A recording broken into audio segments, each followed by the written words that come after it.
तो चलिए, बहुत कुछ हो गया, अभी अष्टवक्र गीता पढ़ते हैं, थोड़ी सी उससे समझ लेते हैं, ठीक है। पर ये समझ में आ गया ना कि हमें यहाँ क्यों पढ़ना है, क्यों सीखना है, क्योंकि हमें हमारी आत्मा को खुराक देना है, हमें तीनों तल को बराबर करना है, ठीक है। तो आज हम पढ़ेंगे विविधता में सत्यता नहीं।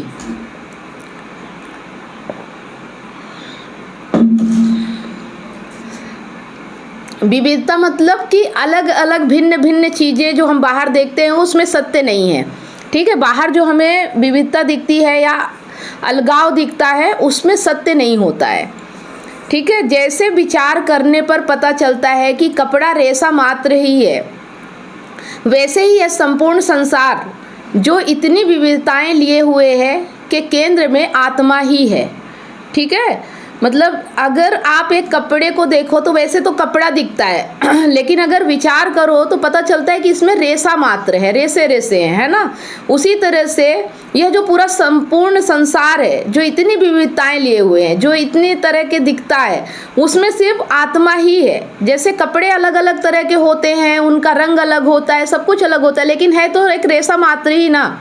उसी तरह से संसार में बहुत सारी भिन्नताएं दिखती है, विविधताएं दिखती है, सब कुछ अलग अलग दिखता है, लेकिन है सबके केंद्र में आत्मा ही है, ठीक है।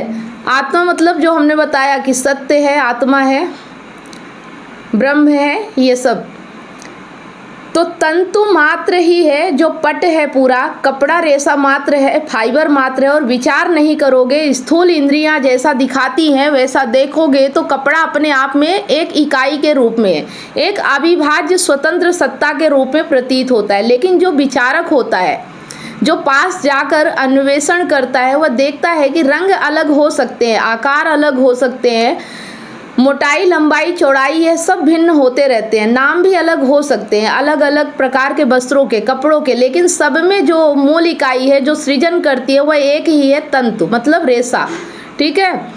तो उसी तरीके से विचार करने पर यह पता चलता है कि यह जो संपूर्ण विश्व है यह बहुत बड़ा और बहुत सारा वैविध्य लिए हुए, बड़ी विभिन्नताएं लिए हुए दिखाई देता है। पर सारी भिन्नताओं के पीछे, सारे वैविध्य के केंद्र में एक ऐसा तत्व है जो स्वयं किसी रंग का नहीं है, रूप का नहीं है, आकार का नहीं, और वह आखिरी तत्व है जिसे काटा नहीं जा सकता।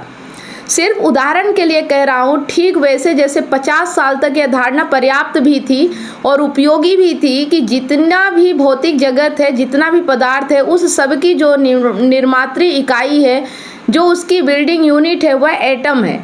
तो हम कह देते हैं कि ऊपर ऊपर से चीज़ें बहुत अलग दिखाई दे रही हैं, पर उनके अंदर जो एक ही चीज़ है वह जब हमारे सामने